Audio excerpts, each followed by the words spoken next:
गगनबावडा तालुक्यात अनेक लाडक्या बहिणी हवालदिल झाल्या आहेत. पैसे जमा होत नसल्यानं त्याची दाद मागायची कुणाकडं असा मोठा प्रश्न महिलांपुढे उभा राहिलाय. याबाबत पंचायत समितीमध्ये काही महिलांनी विचारणा केली असता पंचायत समिती कर्मचारी आपले हात झटकताना दिसत आहेत. मुख्यमंत्री माझी लाडकी बहीण योजनेचे पैसे खात्यावर जमा होत नसल्यानं गगनबावडा तालुक्यातील लाभार्थी महिला हवालदिल झाल्या आहेत.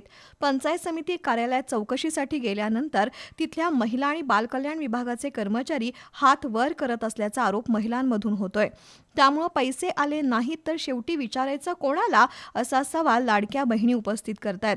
तालुक्यातील अनेक महिलांचे अर्ज पात्र असूनही गेल्या काही महिन्यांपासून त्यांच्या बँक खात्यात हप्ता जमा झालेला नाही. काही महिलांना एक हप्ता आला तर पुढचा हप्ता आलेला नाही. योजना शासनाची आहे, मग पंचायत समितीनं मार्गदर्शन करायला हवं. शासनानं त्यासाठी तालुका स्तरावर स्वतंत्र कक्ष स्थापन करावा अशी मागणी गगनबावड्यातील महिलांनी केली आहे.